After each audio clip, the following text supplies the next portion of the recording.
films would do a little bit better if people were a bit braver.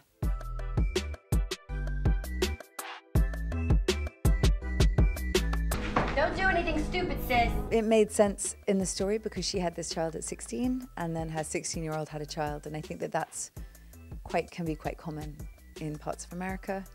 I don't know what it's like in France. I think that if I look back, it wasn't on my mind at the time when I made this film. It was just an amazing role.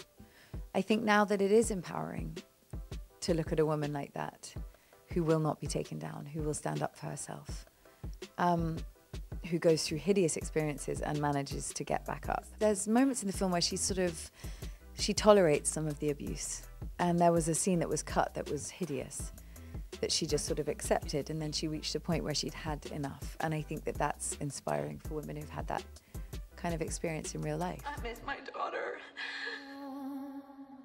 It's over. She's never coming back. Get out of my house! It can be a strange dynamic between an abuser and the abused. The kind of Patty Hearst syndrome. You just start to accept it because your self-esteem is so bashed about. I love that she came back.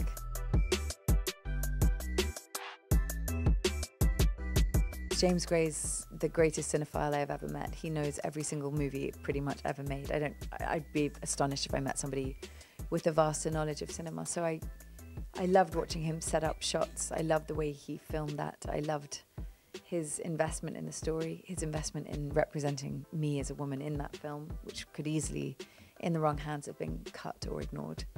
Clint Eastwood is just an icon. So to turn up every day and see that face on a set was a dream come true. Ben Wheatley is a maniac. He's astounding. He's edited. By the day we finished, he had a full cut of the movie. Every night he would go home and work. That kind of discipline was inspiring. They're all at the top of their game because they're committed and dedicated, and to be around that level of professionalism, you just learn constantly. And to feel empowered by them hiring you it's good. It's still a struggle. I'm not offered the greatest films of all time all the time. I have to fight for the really great things, and I often don't win. I wish that people were a little bit more imaginative when it comes to casting and didn't look at somebody's box office history but made the best film they can with the best person for it. Because I think films would do a little bit better if people were a bit braver.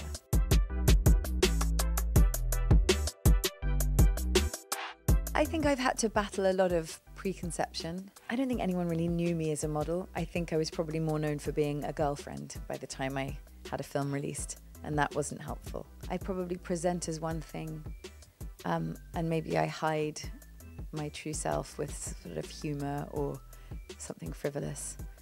So I'm sure I'm complicit in some way. But yeah, I feel like A, it doesn't matter anymore, and B, I shouldn't be underestimated.